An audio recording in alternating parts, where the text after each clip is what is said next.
2024-cü ilin MİQ imtahan sualı ilə tanış olaq. Hansı fikir verilən mətnə əsasən doğrudur? Shogi şahmatı dünya şahmat oyununun yayılmış bir variantıdır.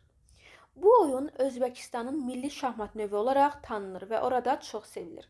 Shogi şahmatı klassik şahmatın bir çeşidi sayılır və bəzi unikal qaydalar və fiqurlarla fərqlənir. Shogi şahmatında əsas hərəkət qaydaları klassik şahmat ilə bənzərdir. Oyun 64 kvadratlı standart bir şahmat mərtəbəsində oynanılır və hər iki oyuncu 16 piyada və 6 fərqli fiqur ilə başlayır. Məqsəd qarşındakını mat etməkdir.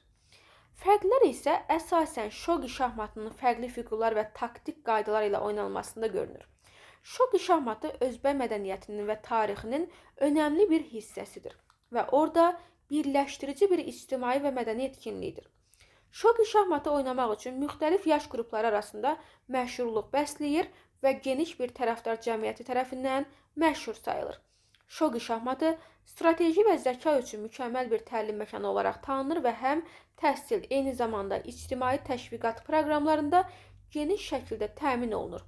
Bu oyun Özbəkistanın dövlət düzəni tərəfindən dəstəklənən və fərqli dünya turnirlərində təşkil edilən bir sıra yarışma və tədbirlər ilə tanınır.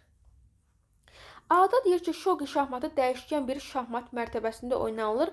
Xeyr, dəyişkən deyil, standartdır, açıqdır. Shogi şahmatı mədəniyyətləri bir-birindən ayırır. Xeyr, birləşdirir. Bir çox proqramlar üzrə təşviq edici əhəmiyyətə malikdir. Cavabımız bax, C variantıdır. Fiqurlar və taktik qaydalar ilə oynanması oxşar şahmat xüsusiyyətlərindəndir. Əksinə, fərqli fiqurlarla oynanılır.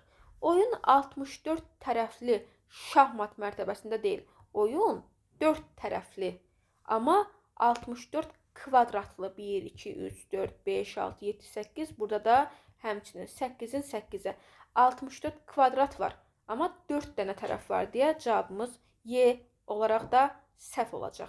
Variantımız oldu C variantı.